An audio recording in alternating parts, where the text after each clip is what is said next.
Hi, this is Gautami Bhatia, and you're listening to episode 2 of the Mindful GB podcast. Today, I'm extremely happy to have Veer Chotrani join us. He is an outstanding athlete, a two-time Asian champion, multiple-time national champion, a top 5 at World Juniors. He joined Cornell in the same year and was the only freshman from Cornell to be selected in the All Ivy League first team. In the year 2020, he was named the Ivy League Rookie of the Year. He is the second person in history of Cornell to get this. He is currently the captain and number 1 seed of the squash team. He is a senior student majoring in psych and a minor in business. He is living the life of a high schooler's dream. Going to Cornell, pursuing his passion and on a scholarship. We are extremely honored to welcome Veer Chotrani on our podcast. Thank you for having me. So, firstly, let's talk about what was the spark that started your interest in squash? Okay, so when I was 3 or 4 years old, my dad was playing at a very high level at the nationals, and he was the best in the country, and I used to go and watch him. And at the same time, I would also step on the court and pick up the racket and hit the ball, and that's where I started and really fell in love with the game. Right. So this was around 3 or 4 years of age. Well, yeah, exactly. And then as time progressed, when was that point of time when it changed from a fascination with the game to a love for the game so much that you decided to dedicate yourself to it entirely? Yeah, so I played my first tournament when I was 6 years old, and I remember I won my first tournament. And the more tournaments I played, I performed really well or made the final or won the tournament. And that really, I felt I should keep trying, and then I never looked back. Right. So, as we know, high school is really difficult. But then at the same time, high school was going on, you were participating in multiple competitions for squash, like nationals, representing India as well. And it's not like the workload of Indian high school is some joke. So, what was it like managing the both? Was it doable? What was it like?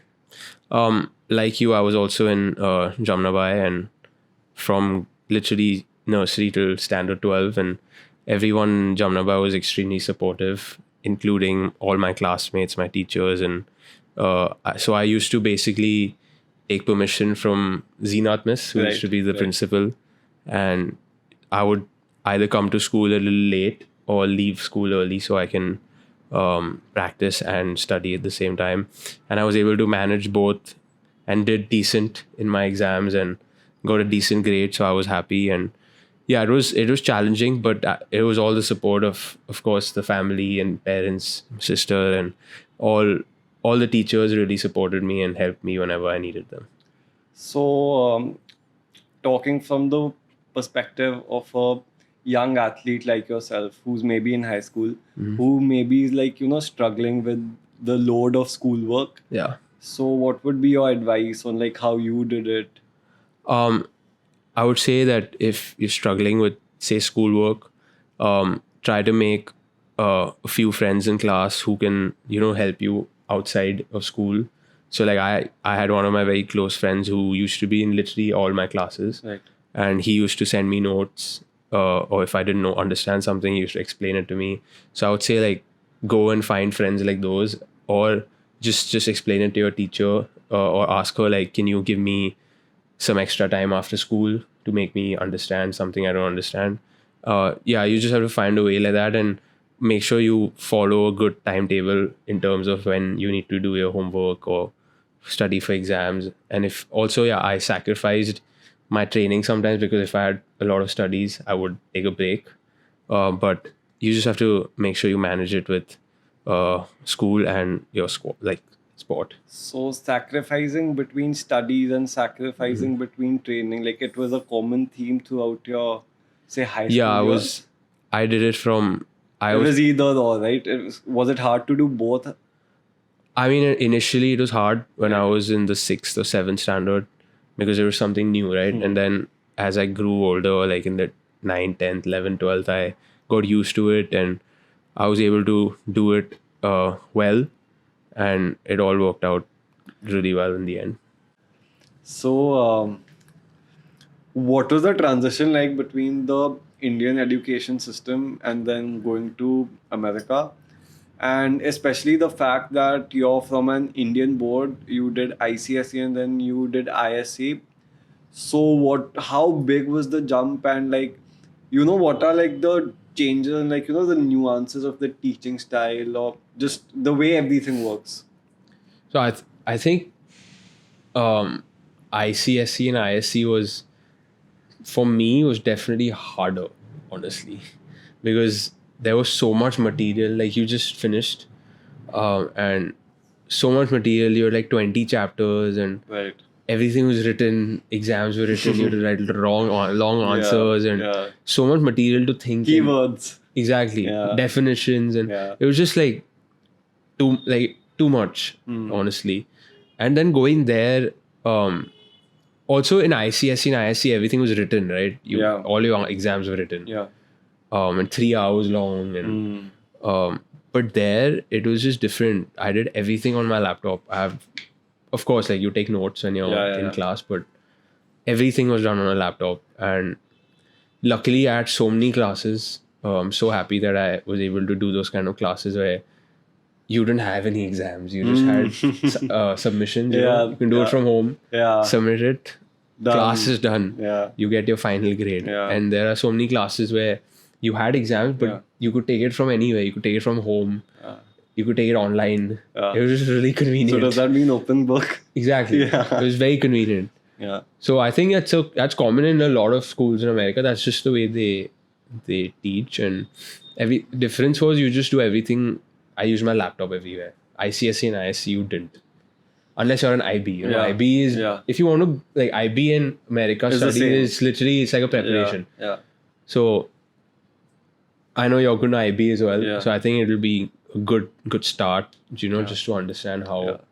But that's the only difference. And in terms of the ways people studied there, it would just be like, you would see like thousands of people in the library with their earphones in. Everybody's studying with music, which I really loved. I did the same. Yeah. It was just a nice environment. Everyone's, it's, firstly, the libraries are the most amazing buildings I've seen in my entire life. Like, unbelievable facilities. So we had so many libraries in Cornell. I know my favorite library was one where we had the view of the whole river. Oh, that's cool. And the whole city and the town was like mountains, and it was beautiful. And you're studying and you can look out of the window and with your music, and then you have a coffee with you. It's just nice. And if it was peaceful and everything you could finish everything quickly. That was a perfect day, That was the only difference. Work ethic wise, are Indian students way more like dedicated to their stuff? Or like, I don't know, but there's like a stereotype that it's Asian students that are really, dedicated to their work, and then like maybe the people they aren't No. they aren't as, they don't take it as seriously. They aren't like, I need to do this work. Like, academics is maybe not their top priority, but then again, maybe at a place like Cornell, even like the whole demographic is smart people. Or no, I would agree that, like, not just Indians, like Asians, like Chinese and Japanese, Korean, they study a lot. And of course, Americans, I have majority of my friends are Americans people. They did study a lot as well, but also the good advantage for them is, being Americans, it's easier to get a job. Like, you have more contacts. Your parents know a lot of people, a lot of influence. And for someone international, it's harder. Like, you have to go through a long process. If you don't get a visa only, you're not going to be there. It's hard. So I think that was a little extra push for the international students. And I have seen a lot of Americans who are very dedicated, but I definitely have seen Americans enjoy themselves more than Asians. Going out. Asians take things too seriously. Exactly. That is true. Yeah, I feel. But they also like end up doing so well. But yeah, that's the only advantage for the Americans is that they know they'll get a job somewhere. Their parents can help them out, and which is fair. Which is fair fair. enough. Like I Yeah. understand. Yeah, Indian. I've also seen students who are not the smartest. Like a lot of Americans, especially American football. Yeah. American football players in Cornell, they're not the smartest for sure. Like Yeah. I've seen it. Like Yeah. I have had classes where I have had students from the American football team. It's and huge, right? It's very big, Yeah. and yeah, they struggle. I mean, a lot of kids have issues, but they also get the help. Cornell is a place where you can get help in any form. Right. But like you said, Asians really put more attention. Also, into their work. there's like I don't know if you've noticed this, but I've definitely noticed in Asian countries or India for sure, 100%. Up until high school, there's like a real culture of spoon feeding, right? Of doing everything for the kid, and sure that does help the kid succeed to succeed. It does help the kid succeed, but then once they go there, is it like an issue for such kids? And then again, for the Americans, there's no help of that sort whatsoever, right? And it's all on their own merit what they're doing. There's not that much help. So what are your thoughts on that? Yeah, I agree. I know that like all of us have gone through ICSE, ISE, IB, and we've all done tuitions, right? And we've got help in every class, every subject. But I also feel that our curriculum was such that I don't know many people who did not take tuitions. Maybe one or two people. But in the whole of ISC or ICSE, I'm sure like 90% were in tuitions. Yeah. Also, if I feel Americans had that kind of, Help, aggressive studies and curriculum, they would definitely need help. Yeah. And just because like American university studies and American high school is literally the same pattern, right? So they basically know how to deal with it, and so that's the only reason I feel that that they were able to do everything by themselves. Right. So talking about sacrifices, athletes often make humongous sacrifices to pursue their sport, right? So what's been your biggest sacrifice?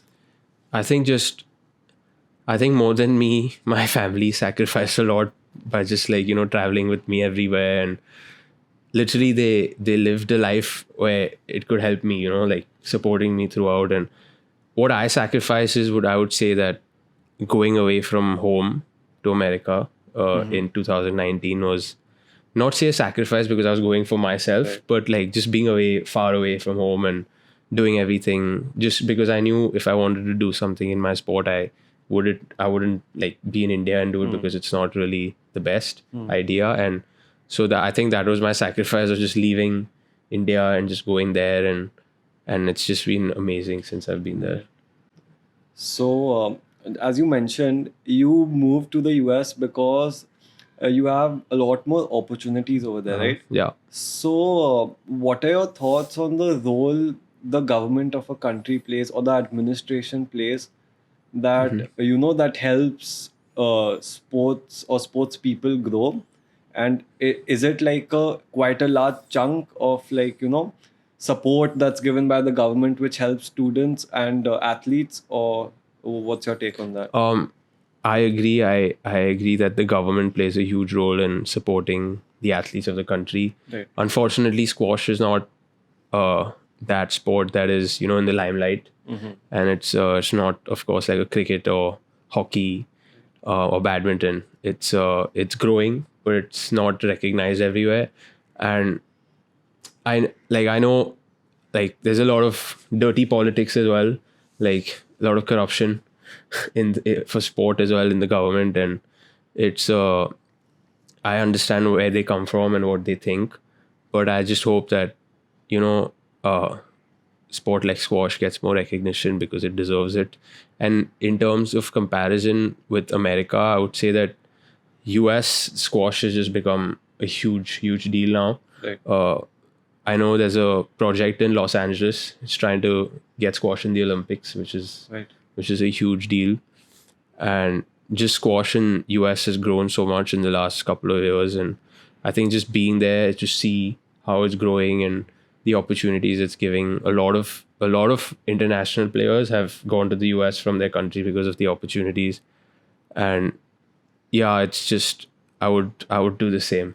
So within the next 20 to 30 years, do you see squash becoming like a major world sport, or is there like a longer time frame So required? I think once it's in the Olympics, Right. I think it'll be a very, it'll be a major world sport. And I think in a couple of months, I think around September, we will know that if it's in the 2028 Olympics. Right. And I hope it something, Right. the news is good. Yeah, for sure. Like squash athletes are one of the fittest in the world. Like if you say that players, tennis players or footballers are fit, these guys are equally fit. And like the amount of work you need to put in to be at a high level is crazy. Like I'm not even close to the best in the world, but I've seen it. I've trained with them and I've seen it how much effort they put in. And it's just an amazing journey which I would like to, go on. Nice, nice. So, like, I'm sure, like, when it comes to sport, there's always winning and losing. You can't always win, nor do you always lose if you really put in the hard work. Yeah. So, what's your like thought process after losing a big game, and like, how do you go back to training the next day with the same energy, with the same amount of determination, and with that same amount of energy to give into the sport? Yeah, I think losing is a very big, plays a huge role in the life of any athlete. Like you can't, like you said, you can't always win. You have to lose and learn. And like I'll give you a few examples. Like this year in our college squash season, I had some really bad losses, which I really, it hurt me. For a few days, I was like, what just happened? And because I was expected to win those matches and I didn't. So I think those were just experiences that I learned from, and I had really good people around me who supported me and explained to me that this happens to everyone. You just need to forget about it. Look back on the good things instead of the bad things. Look what good you did, Right. and whatever. So whenever I lose, I take a day, like one day, just I don't want to do anything. I just don't think about the game. And the next day I come back, I start focusing on things that I didn't do well, Right. and it's just putting in the work. Result will come one day. Right. And what would you say is like the biggest thing you've learned from squash and your training for it and everything that you like, all the effort you put into the game? And what's the biggest learning that you've taken away from that and applied in your real life? I think squash has taught me like literally everything in my life, from working hard, having a goal. And this is like a general thing everyone should have in Right. like daily life. You should have a goal. You want to do something.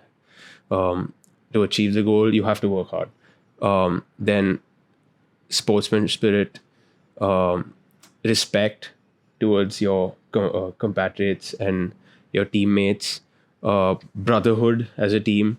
Like these are qualities you need to have in life. And squash is an individual sport, but the beauty of being in college and playing squash is you're playing an individual match, but as a team. So you have the support of your teammates, and if you're not a good teammate, they won't support you too much. So just being a part of the team, being extremely close, respecting each other, pushing each other when you're feeling low, like you don't want to do it, but you're there. Your teammates are there to push you. Like those kind of qualities really have taught me a lot in life, and I try to like use it wherever I go. Yeah. And how important do you think is like a bond between teammates? And say maybe on like a personal level, does it actually matter? Like, does a bond actually reflect when people play? Does that synergy, reflect in the game when like, two teammates have a personal connection? Yeah, like having a bond with your teammate is like is extremely important. A good one. Like I know I've seen many movies and I've seen situations where, like there's one of your teammates who's jealous of you because you're the best and he's Yeah. struggling. Yeah. But like thankfully in my team there's nothing like that. Even though I play number one, I'm the best in the team. There's no one who they all really respect me and I respect them back. And they, even though I'm the best player in the team, they learn a lot from my game. But they have a lot of qualities that I learn from them, and this really strengthens our bond. And we do everything together. We go out together. We eat meals together. It's just it's just nice. Right. And the bond is very strong. Moving on, we just spoke about the importance of the bond between a team. So, where do you think the coach or the mentor comes into, like in this equation between teammates? And what's the kind of bond between a player and a coach? And what's the importance of like a coach, or maybe not, or like maybe a mentor who guides you? It's very important to have a good coach. Like I've seen coaches where the bond is not good. Like I don't want to name anyone, but I've seen in college, like not my college, but another college where coaches and the players have fights and stuff, and it doesn't look good, right? But our equation with our coach back at Cornell is really good. Like he was a former world champion in the game himself, so he knows how it is to perform at the best level. So we have a really good equation with our coach. So, talking about teammates, you just shared with us how important it is to have an amazing bond between teammates. So, I feel there's a missing part of this equation, which is the coach. So, where does the coach come into this whole scenario, and what kind of bond is, required between a player and a coach, and how important is the role of a coach? Yeah, the importance of is critical in a team. So our coach, he was former world champion. Right. His name is David Palmer. He's from Australia, Yeah. and so what a coach is basically around you, so he can guide you and tell you where you're going wrong, right? And if you don't have a coach or your equation is not, you're not going to improve, right? So if so good part is all of us listen to him, and nobody really gets upset if he's upset at you. You just have to like listen to him, even if he's Right. gonna get mad at you. Just take it, Right. like he's doing it for you, right? Right. So in that way, our bond with our coach is very good. Both our coaches, we have an assistant coach as well, so they both are extremely supportive and there for us all the time. We have like 18 boys on the team, Yeah. so anyone needs any help, they both are available. So it's a very good equation. Are there any times when there's like misunderstandings between the coaches and the players, and is there any time when like problem or like something arises between the coach and the player, and how do you think that affects the team or the player's game? Yeah, there have been a lot of times where there have been misunderstandings, but I think if there's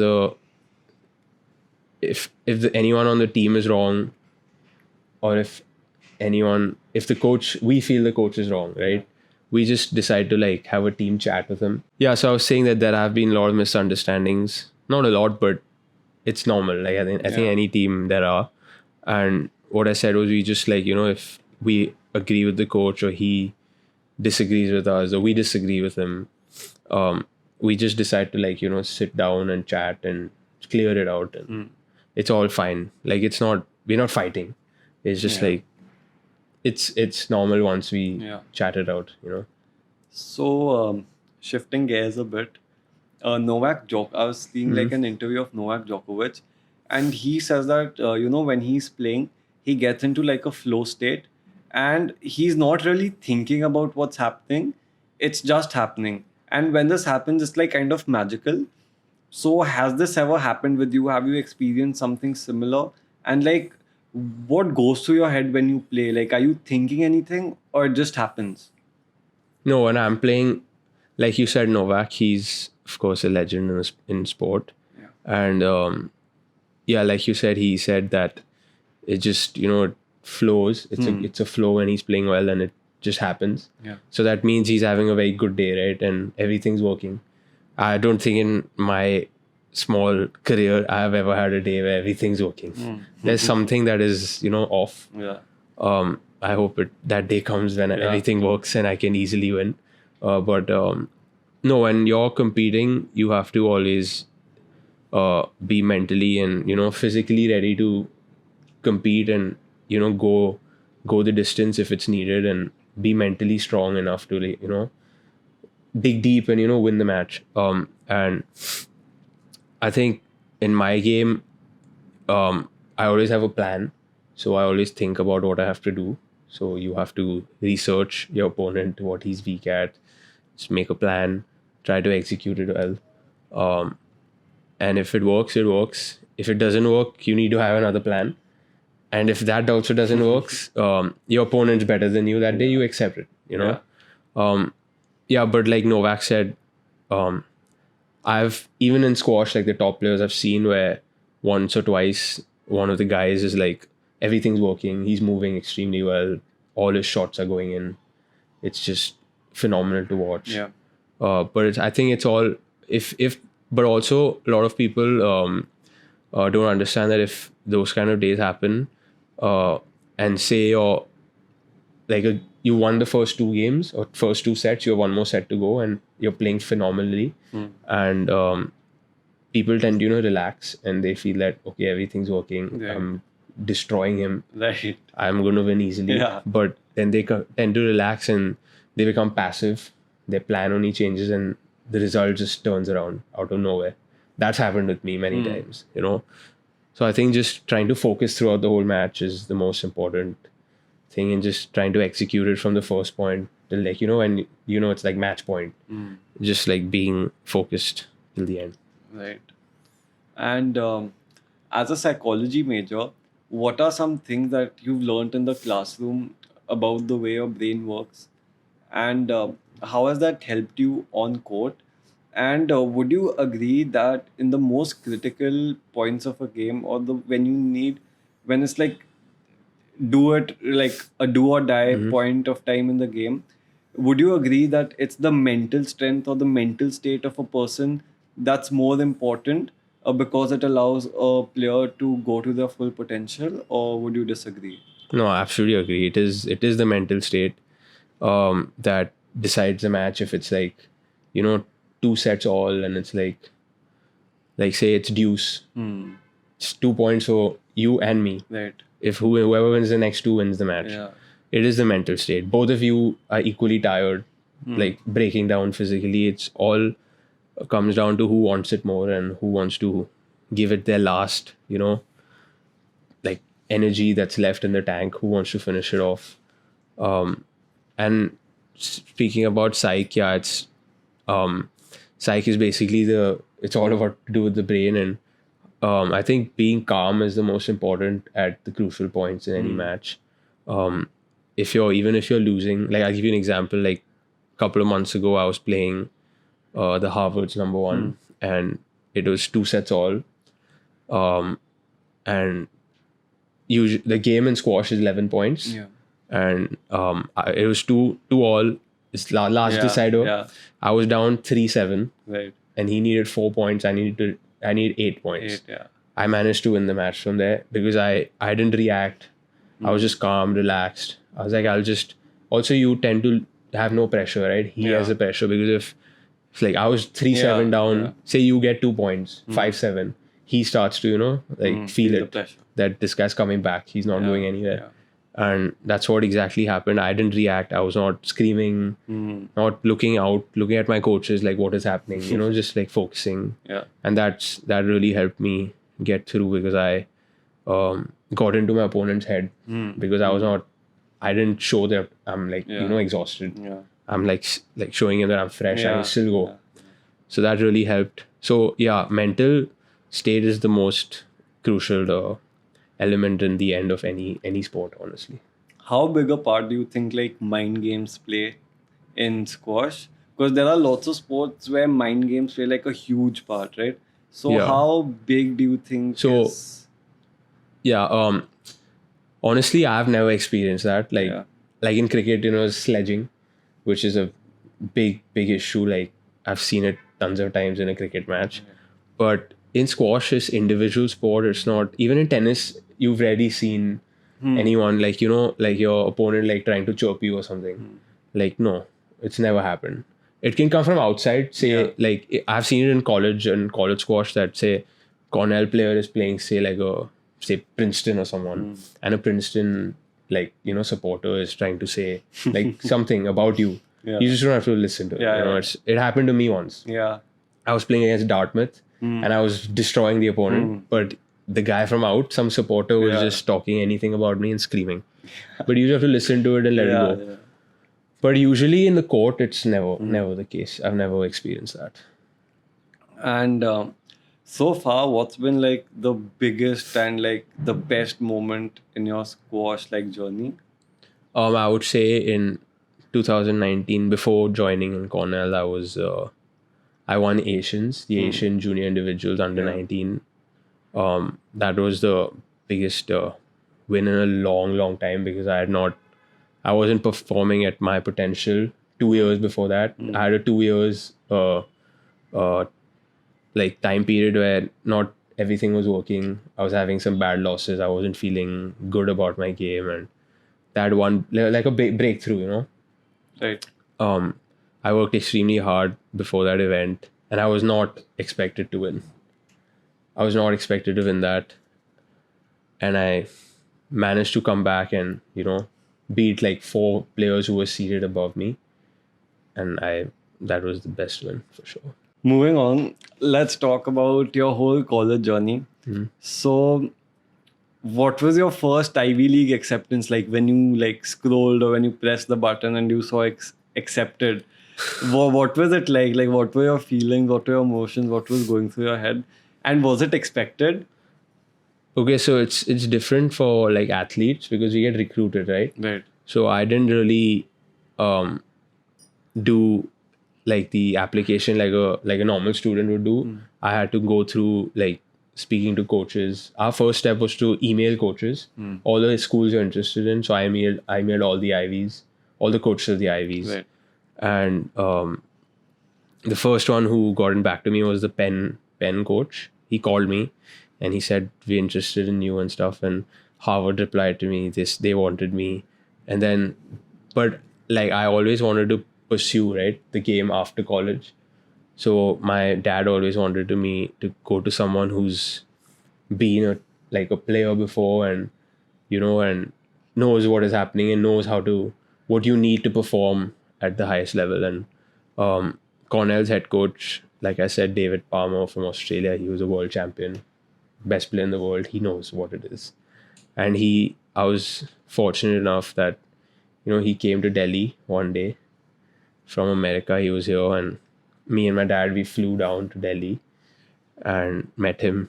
And right literally after the meeting with him, my dad was like, you're going to him. That's how it worked. And I didn't really, like you asked me that I declined Harvard. I didn't really say anything to them because they got to know I had said yes to David. They emailed me back saying that, like, just not being rude or anything, but like they didn't get in touch with me after that because I'd already taken the spot. Being in the Ivy League, what do you think sets apart the Ivy League from, other colleges? Is it the people, faculty, resources, or like the overall environment of the place? Like, what's it all about? No, I think nothing sets them apart. It's just like for me, it was different because I was playing squash and the Ivies are the best in squash. So that was my only reason. Otherwise, I had no issues in going to, say, like any other good school. There's so many good schools out there. I think all of them have the best resources, faculty, facilities, everyone. Like apart from the Ivies, like you were mentioning, Stanford, there's MIT, there's the UCs. Even in Canada, there are really good schools. Like, I don't think there's anything that sets the Ivies apart. It's just, for me, it was different because I was playing squash. And that's the only reason. So, for people who aren't athletes, who are going to, pursue other things, is there a factor of brand value which is the most important for them, which leads them into choosing the Ivies, and that's why the Ivies are so sought after? Or No, I think it depends on what you want to study. It's um, like, for example, if you want to do, say, computer science, you don't have to go to an Ivy League. You Yeah. can go to so many schools. Yeah. Stanford's amazing. Yeah. MIT is amazing. Yeah. All depends on what you want to study because all the schools are equally good in their academics. It just depends on where you want to be, and like, not many people like to be in a place like Cornell because they feel it's like, what I've heard from millions of people, that Cornell is very far away from the city. It's like a village. Yeah. There's nothing in College there. town, right? It is basically a college town, and you don't have anything other than going to school and just going back home to do that. Yeah. It's literally like nature. If Okay. you're someone who loves nature, and like, of course, being from Bombay, it's so like busy. The whole city is busy. So much traffic, so much noise.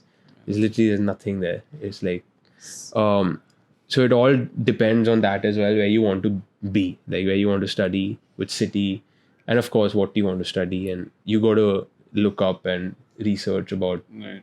those kind of fields in those schools. Right. So being in a place like Cornell, which is, excluded from any big city, what's like your pastime?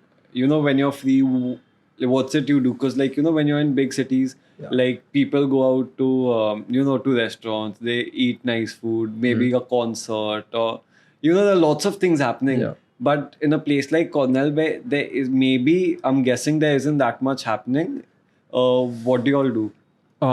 For me, it's like very different because I have literally no time to do anything other than playing squash and studying and being at home. Like, I start my day at 9 in the morning. I go and play, and then I go to class, and then I have to go to the library, do my work, then go back to play again.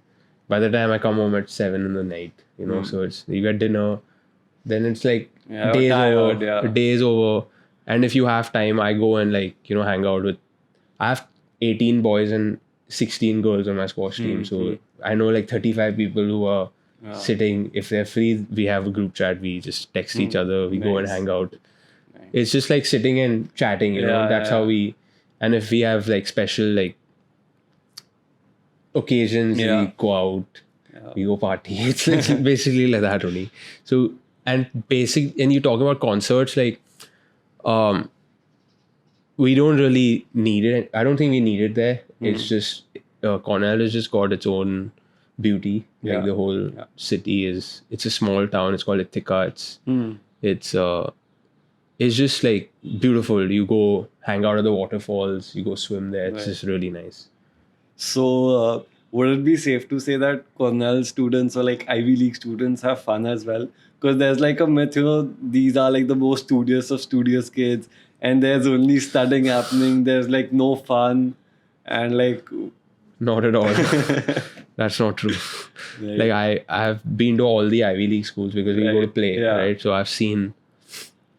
There's a tournament in our college season where we have players from every school, and then there's a night where we all go out. It's literally a whole bunch of people, like 200 people, all from different schools, not just Ivies, who all have fun.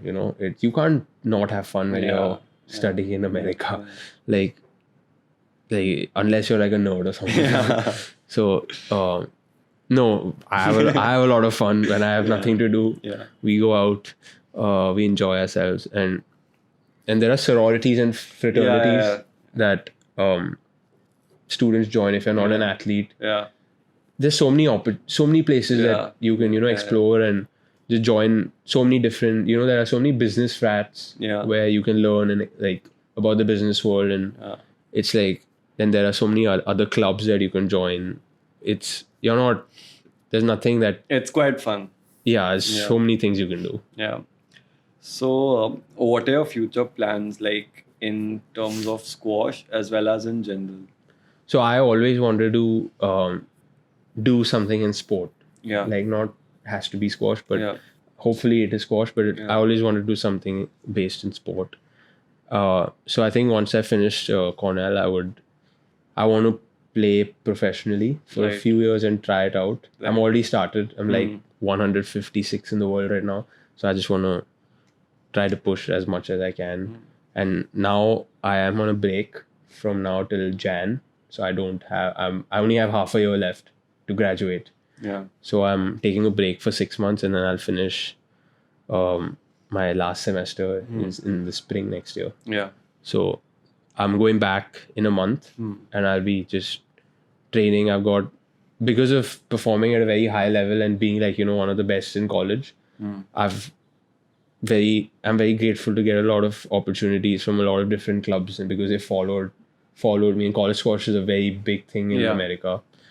And being one of the top in college squash has really helped me get contacts with really important people in the game and who are ready to give me opportunities. So I've got good opportunities coming up when I go back, in terms of not just playing tournaments but also I like helping younger kids like get into the sport, like help them grow in the sport. So I've got the opportunities in New Jersey and a couple of other places that have called me to come and help out, so I can also earn some money there. Yeah. So it's nice. And just that's the beauty of the squash in the US right now, that so it's just growing everywhere, and you have so many opportunities. So I'm just looking forward to that, and I just want to, because I love the game, I want to just try it out. And if I can get an opportunity to play for India, like I'm going in 2 weeks to Hong Kong for a big tournament. First time I got a chance to play for India on the senior stage. So I'm excited for that. So I'm just like, going to play and do something in squash. But the thing is that, at least as far as I've noticed, when it comes to sports as a career, they are way shorter than what a typical career would be. Yeah. So then, do you, being a sports person, do you need to plan ahead maybe for what will you be doing post your professional, your thing as a professional sports person? Yeah, that's very true. I know a sports person's career is max 36, 37, and then you don't, you retire, right? Right. But what I want to do is I want to be in the sport. Yeah. And I want to be a good, if I'm able to be a good squash player, I think I'll be a really good coach. Yeah. Because I think I can coach decent right now. I have knowledge, but just being at a high level will give me more experience. And I've always wanted to be a part of college again. So I would love to take up a role of a head coach in an Ivy League school. That would be a massive opportunity for me. It's like what my coach is right now. He was a player at one point, and now he's doing extremely well. Yeah. He's of course respected by everyone in the squash world. It's a very big name. Plus he thousands of contacts he's got with all the big people there, and he's doing really well because he's at a very high post in Ivy League school, good salary, and everything is working very well for him, and I would like to do the same, hopefully. So would you say he's like a humongous inspiration? Yes, for you? for sure. He's, since the day I went to him 4 years ago, I didn't see him for 16 months because I was back home in the COVID year, but we used to chat and just discuss things, what I want to do. And even after I graduate, I'm going to go and work with him. I just want to be involved because I didn't know college squash is so much fun. It's first time I experienced it. It was 3.5 years ago, and I still hope I can just keep playing every year, but I cannot, unfortunately. But I would like to be a part of it and be on a team, so I can also enjoy what I do, because you should always pursue something you enjoy. Yeah, definitely. Be it even outside of sport. If you like business, get into that. Right. I love being in squash, and I think only thing would be I would be away from India, but I'm okay with that because I really enjoy it there. It's not that I don't enjoy it. And literally what I just said, I want to do what my coach has done. So just last thing we'll talk about, and then we'll move to end the podcast. Yeah. So what was that first meeting like with your coach? So I remember this was in 2017. in October, so that's 5.5 years ago. It's a long time. I was, not. I knew I heard from people before, like he's very nice guy. And even on emails, he was really nice to me, and so I wasn't really like no, intimidated. No, I wasn't because I'd met him. I've seen him because I've been following squash for years, and I knew who he was and what he had achieved, and so I'm sure and I also had one of my very close friends he's from Bombay. He was older than me. He was on the team at that point. So he actually told my coach that you should look at him. He's a very good player, and that's how it worked out. And so my first meeting I wasn't intimidated. I wasn't nervous. I was just like happily listening to him, everything he was telling me about Cornell and how it is, how college is, how just, being a student athlete is, and how playing in college is, just the environment, and you have so many supporters, and it just sounded really good. But it was a really good So at that point of time, you were sure that, I do want to get into college squash. I was always, because it was a trend, like this happened in 2014. Not before that also, like, the thing was on, like Indians would go, like the best Indian players in India, like the squash players would go to college in America, but not too many. But from 2014 onwards, all like once you finish juniors in squash, which is U19, under 19, you have to decide if you want to stop or you want to play professionally or you want to play in college. And the opportunity of going to like any good school and playing squash, getting a degree and playing was something everyone wanted to do and experience. So that started in 2014. And every year you would have like 4 or 5, the best, like the top 5 in the country, just going, just going to America and just doing college squash, studying. Right. And I think I had known this, that a lot of people have been doing this. And of course, like even my batch, 5, like the top 5 from my batch, we all left. And after that also it kept going. And I think it's going to keep going. Right. Because it's something that it's squash has helped all of us get into in the best schools in the world. So why not, like take it. Right. And words of advice for someone in high school, maybe a squash player, maybe in another sport, but a sports person looking to do what you're currently doing. Any advice? For squash players, of course, I would advise that you should give it a shot. Because see, like squash is not the most popular. You don't get the most money in the game. So that's why having a degree and playing at the same time is very beneficial. If you want to play after college for a few years, it's not going to harm you because you already have a degree, and you can always use it later. Especially from an Ivy League. You can use it later, and also go into college. You have so many new contacts with very big people. Because I have example, one of my teammates' father, he was a finance minister of Canada. So that's cool. He's a very big name. So having those kind of contacts, it makes a very big difference.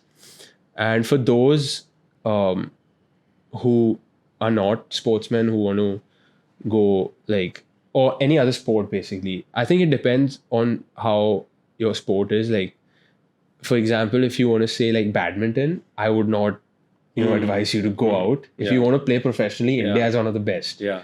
But if you also, badminton is not really popular in US. In the UK, I'm sure it is. But any other sport, it all depends on which school you want to go to or which team is good in, like say tennis, if you want to go. Ivy Leagues are not the best in tennis, but they are very good. Who's the best? I think the best is like, if I'm not wrong, it's Texas or something like that. University of Texas. Okay. Like I'm sure you haven't heard of it. I've also not heard of it, like in terms of academics. But for tennis, they're the best in America. So a lot of people, tennis players would like to go to schools like that. Even Ivy League tennis teams are very strong. It's basically where you want to go, which school you want to go to, and how good their team is. And for those who don't want to who are not a sports person, um, it all depends on how you score in Yeah, school, yeah, right? yeah. It's all about that. Yeah. And but always I feel you should do extra stuff outside of school, like like cultural activities or any, just get into a sport, because once you get into college, there's something called walking on. So Okay.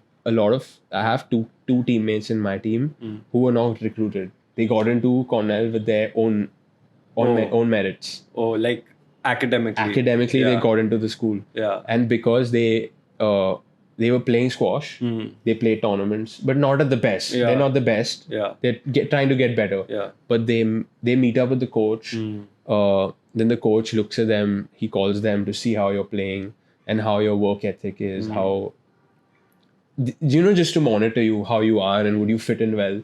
And these two guys from my team, they convinced the coach in a very good way, and they showcased their Yeah. hard work. Yeah. And our coach took them in the team. So even if you're not recruited, you can easily get into any varsity Got it. sport. Yeah. So it's always do something, like just don't study. Of course, it's important. Yeah. The but- most important. Yeah. Yeah, but you should do something on the side it really helps. But then, what are your thoughts? Like, there are kids who are doing something on the side for the sake of doing something on the side. And then there are kids who are doing something on the side because they love doing that something on the side. Yeah. So, do you think that the kid who's doing something on the side just for the sake of it will be as successful in what he's doing as the one who's doing it with passion? Or maybe you form a passion over time? That is, I think a person who's doing it for the sake is just trying, like say you're playing a sport just to be fit. You just Yeah. want to be fit. You don't want to really Yeah. try it out competitively. It doesn't mean you won't be as successful as someone who wants to try it out competitively. Right. Because at the end, except for those who want to play professional sport, all the others get a good job. And I would say you could slightly being able to compete gives you a little bit more advantage, because I think on your resume, if you can say that you're in a varsity, sport, Yeah. and you're in a team, that could make a difference. And Right. say if you become a captain of the team, like I was one of the captains, I was not the only captain. We had 4 captains Yeah. because our team is so big. Yeah. So the 3 of my co-captains, none of them want to play professionally, Yeah. but it's going to help them a lot Yeah. just because it's on their resume, captain. It really helps. Yeah. So I wouldn't still say you would be more successful.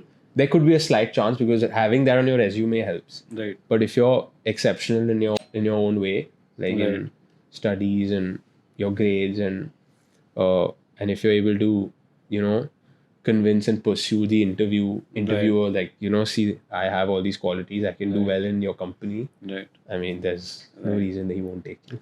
So, on that note, I'd firstly like to thank Veer for coming onto this podcast, removing time from his super busy schedule full of training, and he's so busy, and removing his precious time and sharing it and using it to spread such valuable information.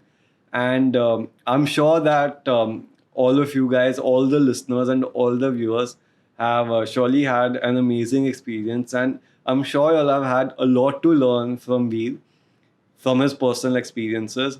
And finally, I'd just like to thank all of y'all for tuning in and for listening or watching this podcast. And I hope to see you soon on the next episode. Thank you and bye-bye.